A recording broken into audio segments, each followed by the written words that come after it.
तो चलिए आज के इस वीडियो में जानेंगे जीवित पुत्रिका व्रत के बारे में। जीवित पुत्रिका व्रत के बारे में कई ऐसे नामों से जानते हैं।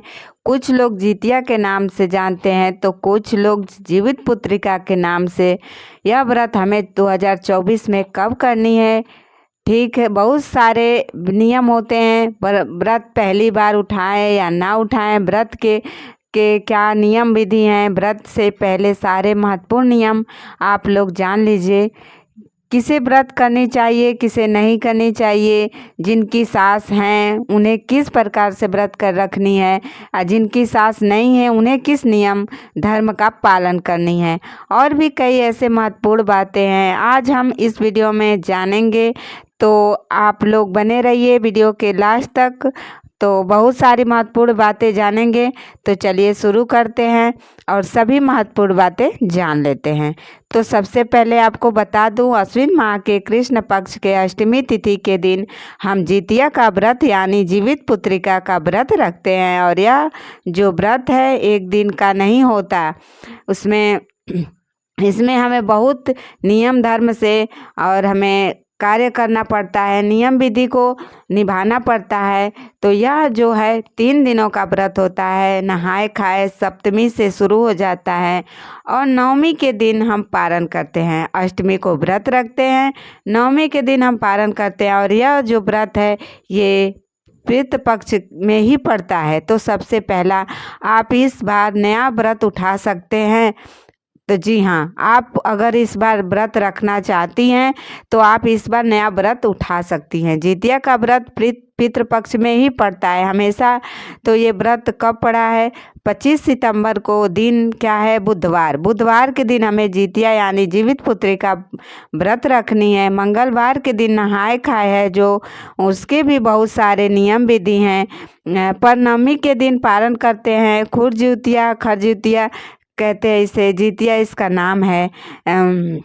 मतलब इसके नाम से हम जानते हैं क्योंकि इसमें पानी जितना ही मतलब देर से करके हम पीते हैं, जैसे पारण करते हैं, पानी पीते हैं, जल ग्रहण करते हैं, उतना ही हमारे बच्चे के लिए सही होता है।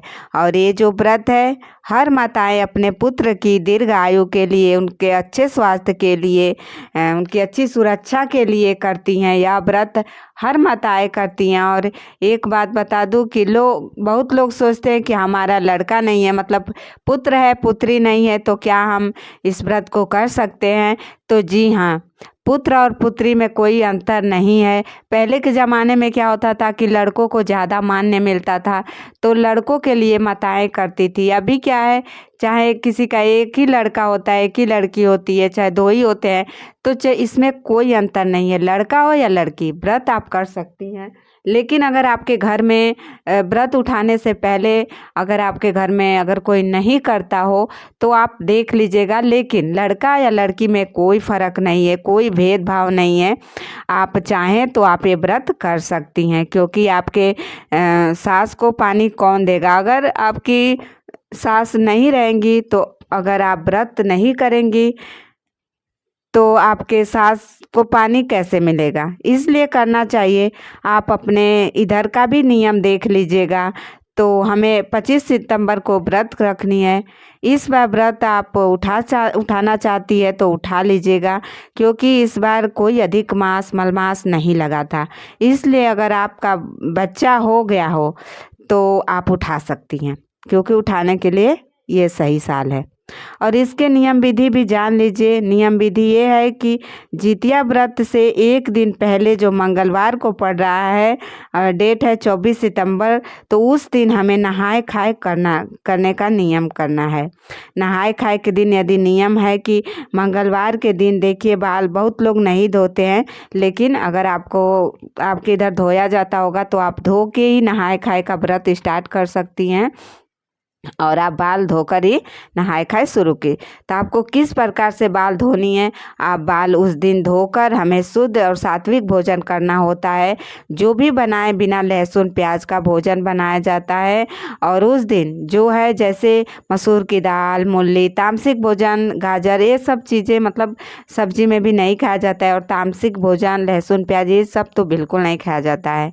बैगन मूली खाकर जितिया का व्रत नहीं रखते हैं। लेकिन वहीं पर कुछ लोग मछली खाकर ये सब भी व्रत करते हैं। तो आप अपने इधर का देख लीजिएगा, मछली रोटी चावल ऐसा कुछ खाते हैं तो आप कर सकती हैं।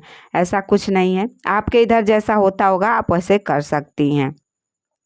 परंपरा इस व्रत का लेकर थोड़ा सा अलग है। साग खाते हैं, कर्मी का, योनी का, नोनी का, ऐसे कुछ नाम है। तो ये सब खाकर भी कुछ लोग करते हैं। तो इस प्रकार से आप नहाए खाए के दिन आप ये सब कार्य कर सकती हैं। उस दिन अपने घर में पुआ ज़रूर बनाएं अपने बच्चों के लिए।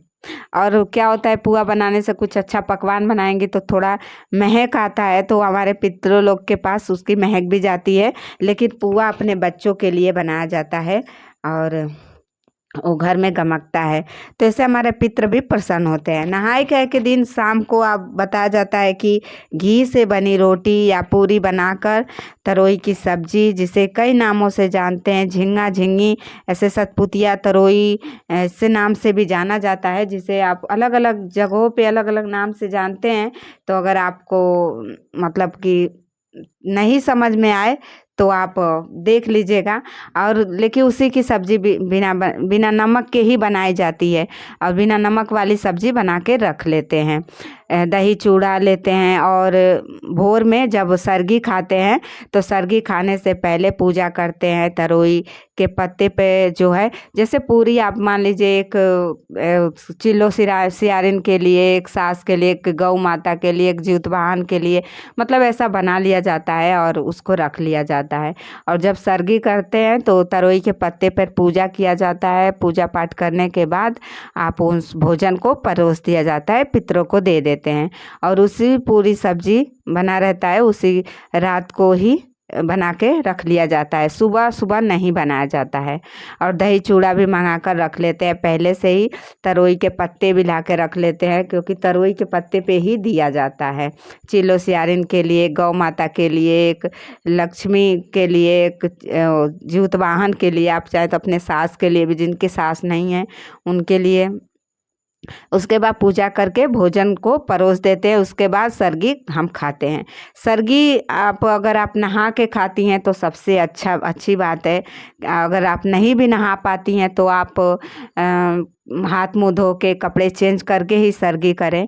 और सरगी करने के बाद इतना बात का आपको ध्यान रखना है कि या तो आप दातुन कर लें या कोई नया ब्रश ला के रख लें, उससे कर लें। क्योंकि दांत में अगर फंसा हुआ जूठा आ जाता है, दिन में कहते हैं अन्न का दाना भी आ गया मुंह में, तो हमारा व्रत खराब हो जाता है। तो इसलिए अपने दांत को सबसे बढ़िया साफ कर लें, उसके बाद व्रत रखें सरगी खाने के बाद।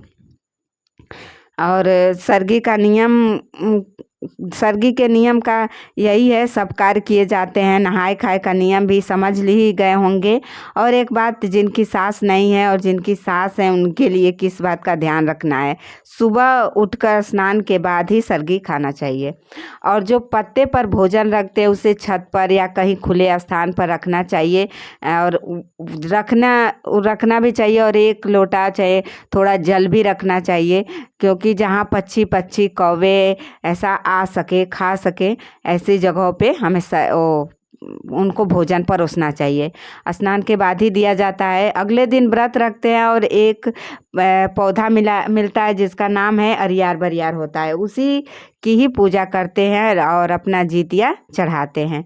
कलश रखकर बहुत विधि विधान से बहुत लोग करते हैं, लेकिन केवल आप कलश वहाँ रख देते हैं, उसके ऊपर जैसे दीप, कलश, श्री, बहुत लोग श्री कलश लगाते हैं, जैसे कि उसमें कलश में डालते हैं पान, सुपारी, लौंग, ये सब।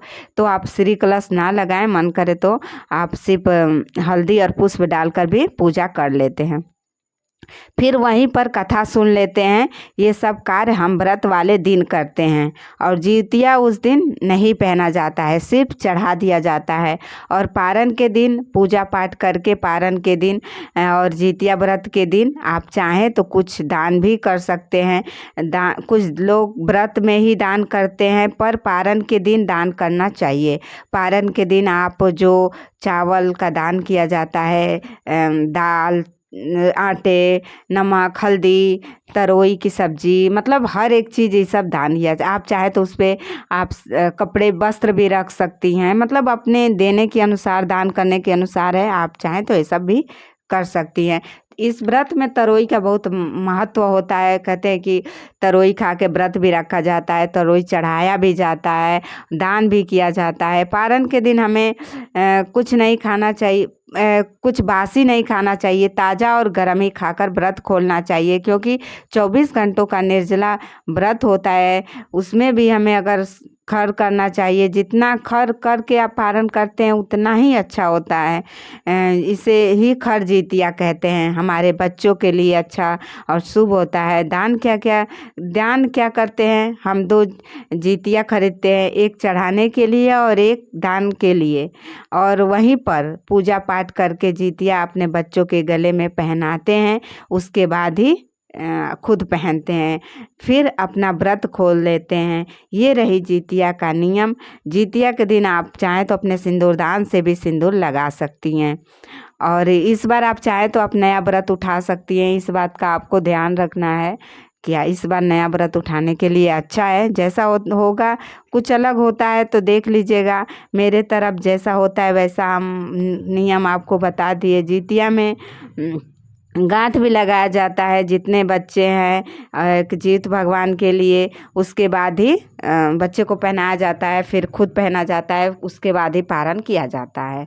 ये रही जितिया व्रत का नियम और विधि कि आप कब नहाए खाए करें, कब व्रत रखना है, कब पारण करना है।